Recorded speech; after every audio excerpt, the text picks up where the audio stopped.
आप में से, मैं तो अपना पूरा जीवन आपको देने को तैयार हूं, मगर आप में से प्रत्येक व्यक्ति में ग्रस्त होगा, ऐसा समय आ रहा है। उनको कौन संभालेगा, कौन समझाएगा आपको? कोई समस्या ऐसी आएगी जो आप बिल्कुल मृत्यु के पास खड़े होंगे। आपका मतलब है आप, आपकी पत्नी, आपका बेटे, आपकी बेटियां, आपका परिवार, आपका धन, आपका यश, आपका मान, आपका पद, आपका प्रतिष्ठा, एक सम्मान। आज 500 रुपए कमाने वाला एक सिपाही आपके हाथ में खरीद डाल के आपको ले जाता है, आप अपराध किया नहीं किया, आपकी इज्जत को 2 मिनट में धूल मिला देता है।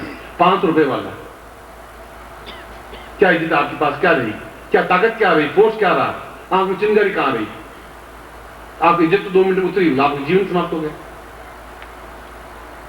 निर्भीकता जो आनी चाहिए, वह निर्भीकता तब आ पाएगी जब आप निश्चिंत हो जाएंगे कि अब मेरे कुछ चिंता तनाव जीवन में, परिवार में आ ही नहीं सकती। आप नहीं, पूरे परिवार में। इज्जत में कोई बट्टा लग नहीं सकता, मृत्यु मेरे पास फटक नहीं सकती, मेरे पास नहीं, मेरे बेटे बेटियों पत्नी के पास भी। अभाव मेरे जीवन में आ नहीं सकता, दरिद्रता मेरे जीवन में नहीं आ सकती। मैं निश्चित होकर विचरण करूं तो कोई मेरा वाहन मेरा बिगाड़ नहीं सकता, मेरे साथ एक्सीडेंट नहीं हो सकता। और जो कुछ गुरु दे रहे हैं उस विद्या को, उस ज्ञान को पूर्ण तक पहुंचा सकूंगा, क्योंकि मैं निश्चिंत हूं, निर्भीक हूं। मेरे पीछे गुरु हैं जिन्होंने मुझे इस योग्य बनाया।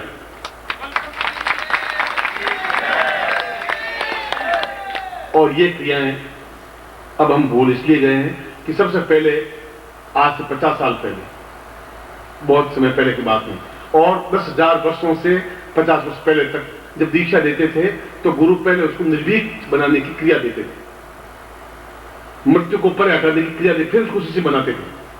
अब हम सीधे शिष्य बना देते हैं। ओम परम नारायण गुरु जो नमः, उस मृत्यु को आप मंत्र जापते रहे। मैं अपनी खुद की आलोचना कर रहा हूं, मगर आप धीरे धीरे जो सिसक रहे हैं, उस आंसुओं को कौन देख पाएगा? कैसे देखेंगे हम? उस वेदना को कैसे समझेंगे? वो तब समझेंगे जब आप निर्भीक हो पाएंगे। इसलिए हमारे शास्त्रों में प्रत्येक देवता के पास एक आयुध दिया, शस्त्र दिया, उनके शरीर में ताकत दी, ऋषियों को एक क्षमता दी, पौरुष दिया, गिड़गिड़ाते हुए नहीं बीते। इसलिए 10 महाविद्याओं की रचना की कि इनमें उस मंत्र बल के माध्यम से, सुबह मैंने मंत्र का समझाया था, मैं बोलूं और आप तक पहुंचे, आपको क्रोध में बना दूं, मैं बंदूक की गोली 10 फीट दूर से छोड़ूं और आप समाप्त हो जाए, तो मृत्यु है। आप घर में अभावग्रस्त हैं, आप मृत्यु है। आपका भगवान नहीं करे कुछ भी हो जाए तो आपके जीवन का अर्थ रहेगा भी क्या? इस विद्या का क्या अर्थ रहेगा? इसलिए पहले गुरु दीक्षा देते ही नहीं, पहले पूर्णता से मृत्यु के से परे हटाने की क्रिया करते थे। मेरे साथ की, मेरे साथ और शिष्य थे, उनके साथ की, मगर अब वो शिष्य वैसे रहे नहीं, अब ऐसे गुरु भी नहीं रहे। क्यों? गुरुओं को वह ज्ञान नहीं रहा, शिष्यों को ग्रहण करने की स्थिति नहीं रही, दोनों में अंतर आया। इसलिए सीधा गुरु मंत्र दिया और शिष्य अपने घर, गुरु अपने घर। मगर क्या गुरु ने अपने कर्तव्य का पालन किया? क्या गुरु दम ठोके कह सकता है कि मैंने शिष्य को निर्भीक बनाया? क्या गुरु ने उसके छिपे हुए आंसुओं को देखा? क्या गुरु ने उस शिष्य कार्य को सुना? नहीं सुना, नहीं सुना। इसलिए गुरु अपने आप में बिल्कुल निस्तेज हो गए, बुझ गए, समाप्त हो गए। गुरु समाप्त हो गए, शिष्यों की गलती नहीं थी उसमें। और अगर शिष्य ग्रहण नहीं कर सके तो वह शिष्य भी अपना में धिक्कार नहीं योग्य है, क्योंकि वह रोते हुए करते हुए जीवन व्यतीत करेंगे तो होगा भी क्या आपका? ये मंत्र आपको काहे के लिए दे रहा हूं? फिर क्यों दीक्षा दे रहा हूं? क्यों आपका दीक्षा दे रहा हूं? क्यों मैं ब्रह्मत्व दीक्षा दे रहा हूं? क्यों आपको अणु परिवर्तन दीक्षा क्यों दे रहा हूं? फिर मैं क्या होगा? कल आप मृत्यु को प्राप्त हो जाएंगे, आपके परिवार में कोई अकस्मात, आपकी मौत हो गई, मैं कहां मुंह दिखाऊंगा आपके सामने? कैसे खड़ा होऊंगा? गुरु जी मैं तो आपको समर्पित कर चुका अपने आप। फिर क्या स्थिति बनी? क्यों मुझे अपने गुरु, मुझे पहले निर्भीकता की दीक्षा दी, क्यों मुझे मृत्यु को परा करने की दीक्षा दी, क्यों दी ऐसी? फिर इससे मुझे क्यों बनाया? ये सारी मन में उथल पुथल, उमड़ घुमड़ उस पंचांग को देखने के बाद आई। और फिर मुझे श्लोक याद आया यमोपनिषद का, चतुर्दश्याम भौमवारेण चतुर्दश्याम ताम कालकृत महावे पूर्णताम मृत्यु इच्छायाम दीवो देवा वदन्यवि। चतुर्दशी हो, भौमवार हो, वो अपने आप में एक योग होता है। आपने कहा देवी के या तो अष्टमी होती है, चतुर्दशी होती है देवी के पूजन के लिए, और मंगलवार अपने आप में पूर्ण यम का प्रतीक होता है। और फिर रात्रि, काल रात्रि है, ये काल रात्रि दिन चल रहे हैं। इन दिनों में ही हम निर्भीक बने, रात्रि को निर्भीक बने। कुछ साधना ऐसी होती है जो रात्रि को ही हो सकती है। मैं भी बैठा बैठा 15 मिनट यहाँ ये सोच रहा था कि अब इनको विश्राम दूं, मैं भी विश्राम करूं। आपसे ज्यादा मुझे विश्राम की इसलिए जरूरत है कि घंटे भर बाद मुझे वापस 5-6 घंटों के साथ में उठना पड़ेगा, फिर दिन भर आपके सामने खड़ा होना पड़ेगा। शायद नींद 15 मिनट या 20 मिनट ले पाऊंगा कि नहीं ले पाऊंगा। निश्चय ये किया था, मगर फिर उस श्लोक मेरे मानस में आया कि अभी तुमने पंचांग देखा है, तुमने इनकी शिष्कार्य सुनी नहीं, इनका अंदर की वेदना नहीं सुनी, ऊपर से तुमने कहा वो मुस्कुरा दिए, जय गुरुदेव की जय, दोनों हाथ उठा के जय गुरुदेव बोल दिए। क्या तुमने उनको समझा? क्या उनको आपने मृत्यु से परे हटाया? आपने ये जो तुम देख रहे हो अष्टग्रही योग, इनसे कौन हटाएगा उनको? हो सकता है कल नहीं मिल पाएंगे, हो सकता है कि शरीर नहीं आ पाए, हो सकता है 6 महीने आप नहीं मिल पाए, और 6 महीने में न मालूम क्या क्या घटनाएं घट जाएंगी। क्योंकि उतना संगीत मैं भी हूं जितने आप हैं। आप संगीत हैं नहीं, मगर मैं आपको लेकर के इसलिए सशंकित हूं कि आपको मैं हर हालत में जीवित और पौरुषवान देखना चाहता हूं, इसलिए सशंकित हर क्षण। जब आप शब्द बोल रहा हूं तो आप व्यक्तिगत नहीं, आप, आपकी पत्नी, आपके पुत्र, आपकी पुत्रियां, आपका घर, आपका परिवार, आपकी संपन्नता, आपकी श्रेष्ठता, ये सब कुछ मिलकर के आप बन रहे हैं, केवल आप इंडिविजुअल नहीं बन रहे हैं। और समय ऐसा बिल्कुल आंखों के सामने क्लियर है, आपको देख पाएंगे अपने गांव को, अपने शहर को, अपने देश को, आपको देख लेंगे। आज की घटना, आज की बात आपको याद रहेगी। गुरुदेव ने पहले 6 महीने पहले बता दिया था कि इस समय ऐसा आने वाला है। और आप पड़ोस में 100 घर होंगे तो 95 घर देख लेना कि किस प्रकार से वेदनाओं रोते हुए बीत रहे हैं, देख लेना। वो तब हो पाएगा जब आपके पास मृत्यु को ऊपर हटाने की क्रिया हो पाएगी, निर्धनता को ऊपर हटाने की क्रिया हो पाएगी, जब उनसे जूझने की आप में ताकत आ पाएगी, जब आप पौरुषवान बन पाएंगे, जब शत्रुओं का संहार कर सकेंगे। और शत्रु आपके पग पग पर हैं, मेरे भी हैं, आप पर भी। और मैं जब भी सन्यासी जीवन किया, गृहस्थ जीवन की, सन्यासी जीवन में इतने शत्रु थे ही नहीं, और गृहस्थ जीवन में शत्रुओं का अलावा कुछ है ही नहीं। हर क्षण एक व्यक्ति का तनाव, लड़के तनावग्रस्त हैं, घर वाले तनावग्रस्त हैं, मैं तो तनाव से होगा क्या? कुछ होना ही नहीं है, मुझे मालूम, क्योंकि मैं शिष्य बनने से पहले दीक्षा मुझे वही मिली थी।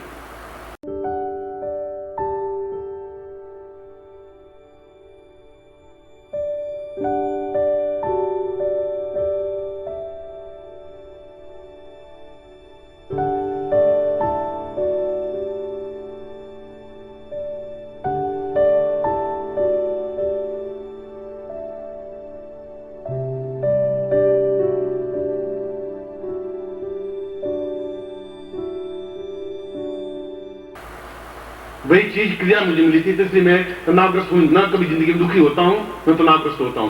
कुछ क्षणों के लिए अगर होता भी हूं तो आपकी वजह से कि इनको मैंने क्या चालाकी बड़ा भेदभावपूर्ण व्यवहार किया, क्या उनको वो चीज दी जो देनी चाहिए थी? क्या तुमने पहले से आने वाले समय को देखा? नहीं देखा तो उनकी क्या गलती? शिष्यों की। उन्होंने कब मना किया? तुमने उनको निर्भीक क्यों नहीं बनाया? तुमने मृत्यु से उनको परे क्यों नहीं हटाया? तुमने उनके घर में मृत्यु को क्यों प्रवेश होने दिया? ये चिंतन मेरा भी रहा, और ये पिछले घंटे 2 घंटे से इसमें व्यामूड में उलझा हो रहा। और जब कृष्ण ललकारते हैं तो इसलिए ललकारते हैं, उनमें पौरुष है। विश्वामित्र हिम्मत के साथ बोलते हैं सब ऋषियों के सामने, तो इसलिए कि उनमें पौरुष है। और अगर मैं बोल रहा हूं इसलिए कि मैं उस ग्रहण, उस शिष्यता को, उस दीक्षा को, उस ज्ञान को प्राप्त कर सका हूं जहां मृत्यु मेरे पैरों के नीचे रौंदी तो जाएगी, खड़ी नहीं हो पाएगी। ये गारंटी की बात। महाकाली के चित्र आपके सामने जहां शिव की ओर पांव रखी हुई खड़ी है, बगलामुखी आप देखें कि पूर्ण शत्रु। यहां आइंस्टीन के पेपर्स पढ़े, आइंस्टीन ने कहा कि मुझे भारतीयों पर बड़ी एक जिज्ञासा महसूस हो रही है। आइंस्टीन अपने लेटर में लिखा है गांधी जी को, उन्होंने कहा कि मैं समझ नहीं पा रहा हूं कि तुम भारतीय क्या है। भारतीयों के पास बगलामुखी जैसा उच्च कोटि का मंत्र होने के बाद भी गुलाम है। इस बात को देख देख करके मैं आश्चर्यचकित हूं। इतना उच्च कोटि का मंत्र होने के बाद भी गुलाम है, मैं कल्पना नहीं कर सकता। वो एक सोच रहा है, वो उसने अपने पेपर्स में लिखा है, गांधी पत्र में लिखा है, और हम उस मंत्र के महत्व को नहीं समझ पा रहे हैं। और हम बिल्कुल हतप्रभ, निस्तेज और हतवीर बनते जा रहे हैं, हरदम सशंकित बनते जा रहे हैं, हरदम दुखी और चिंतित होते जा रहे हैं। और स्वाभाविकता है, और आने वाला इससे 1000 गुना ज्यादा वेदना युक्त है आपके और मेरे जीवन के, पूरे देश के लिए, पूरे संसार के लिए। एक क्लिंटन 1-2 महीने सोचे कि अनुपम पटक देना चाहिए, ना आप है, ना है, ना भारतवर्ष। एक किसी का माइंड खराब आना चाहिए। ये इराक युद्ध होगा पूरे देश में, पूरे संसार में, विश्व युद्ध हो गया, कोई महाभारत होगा, वो प्रलय की स्थिति बन जाएगी। कैसे हम अपने देश को, अपने आप को, अपने परिवार को कैसे बचाएंगे। और इसके लिए हमारे महाविद्याओं की रचना की और फिर मैंने श्लोक बोला कि आज की रात्रि ही क्यों उपयोगी है। मैं तो आज इसके आगे आरती करना चाहता था, बिल्कुल 2 स्पष्ट करूं, क्योंकि फिर उसमें 1 घंटा पर लगेगा, फिर मैं अपना कार्यक्रम करूंगा। मगर मैंने कहा कि फिर भौमवार भी चतुर्दशी है, तुमने ये सब देखा भी है, तो फिर अपने शिष्यों को अभय क्यों नहीं दिया, फिर उनको ताकत क्षमता क्यों नहीं दी। उस समय को अगर तुम नहीं पकड़े तो शिष्यों को दो भी क्या पाओगे। और इनमें सर्वश्रेष्ठ क्रिया है बगलामुखी क्रिया या महाकाली क्रिया। 10 महाविद्याओं में लक्ष्मी से भुवनेश्वरी भी है, भैरवी भी है, छिन्नमस्ता भी है, महाकाली भी है, बगलामुखी भी है। बगलामुखी का मतलब है मूल अर्थ वल्गामुखी, वल्गामुखी लगाम। जैसे घोड़े के अंदर लगाम लगा देते हैं, फिर हाथ में हमारा कंट्रोल रहता है, घोड़ा कितनी ताकतवान है, ये किसी ताकत का अंदाज लगाते हैं कि कितना हॉर्स पावर का है, घोड़े की ताकत से उसका अंदाज लगाते हैं। उस यम के मुंह में लगाम पकड़ने की जो क्रिया है उसको बगलामुखी या वल्गामुखी कहा गया है। यम हमारे नीचे, पैरों के नीचे कुचला हुआ रहे, चाहे वो देवता भी है, क्योंकि हम देवताओं से भी श्रेष्ठ हैं, क्योंकि मनुष्य हैं, देवताओं से उच्च कोटि के हैं, हम हैं, इस बात का हमें गर्व है। इसलिए आज की रात्रि, कल ये दीक्षा नहीं हो पाएगी, संभव नहीं है, कल दूसरे प्रकार की दीक्षा हो पाएंगी। और अष्टग्रही योग और ये चीज, ये जो समय महाकाल समय है, वो महाकाल समय है। इसमें भजन मैंने इसलिए रुकवाया इनका कि उस समय को मैं खोना नहीं चाहता था।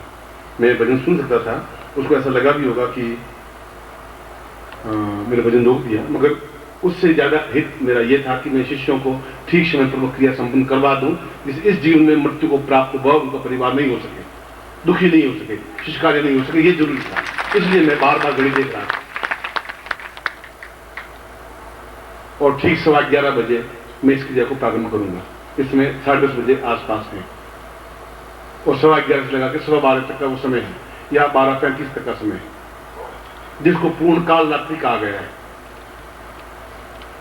और काल रात्रि का मतलब है काल पर विजय प्राप्त करने की क्रिया, मृत्यु पर पूर्ण विजय होने क्रिया। और मृत्यु का मतलब मैंने आपको समझा दिया है, अभाव, दरिद्रता, गरीबी, निर्धनता, मृत्यु और जीवन की न्यूनताएं और वृद्धावस्था और बुढ़ापा, ये सब कुछ अपने आप में मृत्यु है।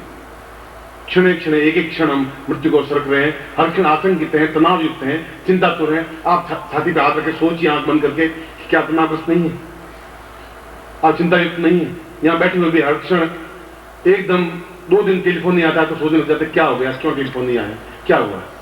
पत्नी, पति, बेटे, बेटियां सब कुछ एक तनाव में जी रहे हैं। और मैं आपको नहीं, आपके पूरे परिवार को इस तनाव से, मृत्यु से दूर धकेल के ले जाना चाहता हूं। ये मेरी जीवन की इच्छा है। बस जो है उनको धकेलूं पहले, वह आवश्यक है। मैं अपने आप में खड़ा हो जाऊंगा, बहुत बड़ी क्रिया नहीं होगी। मोर पंखों से अच्छा लगता है, पंख नहीं होंगे तो मोर क्या सुंदर लगेगा। शिष्य नहीं होंगे तो मैं गुरु बनूंगा भी क्या, फिर बेकार, मेरा गुरु बनना भी बेकार होगा अगर मैं आपको ज्ञान नहीं दे पाया। इसलिए मैं आपको महाकाल युक्त बगलामुखी दीक्षा दूंगा। आपको जो लेनी हो, जिनको लेनी हो वो ले, आपके ऊपर कोई ऐसा प्रतिबंध नहीं है। इस दीक्षा के लिए प्रतिबंध लगाना भी नहीं चाहता हूं, क्योंकि अपने आप में कठिन दीक्षा है। इस दीक्षा को मैं खुद दूंगा, दूसरे दे भी नहीं पाएंगे, न कैलाश दे पाएगा न अरविंद दे पाएगा। इस क्रिया को मैं ही दे पाऊंगा।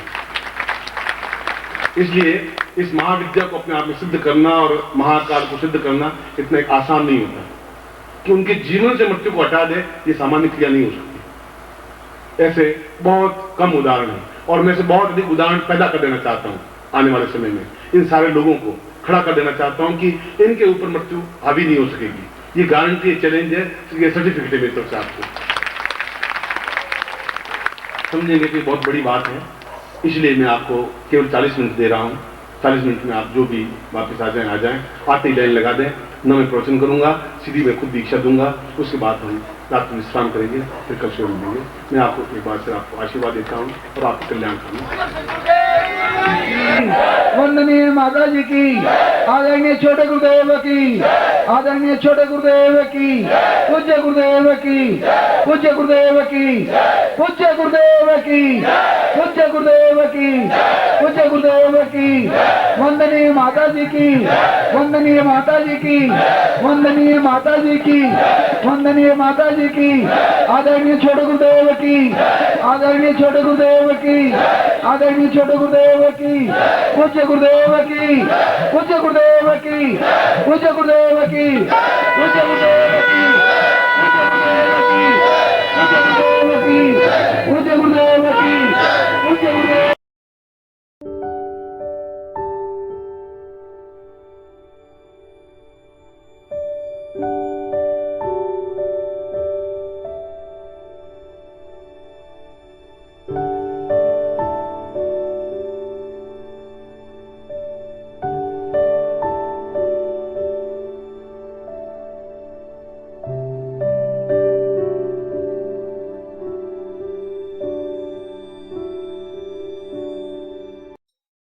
ओम परम तत्वाय नारायणाय गुरुभ्यो नमः। ओम ह्रीं मम प्राण देह रोम प्रतिरोम चैतन्य जाग्रय ह्रीं ओम नमः। ओम भूर्भुवः स्वः तत्सवितुर्वरेण्यं भर्गो देवस्य धीमहि धियो यो नः प्रचोदयात्।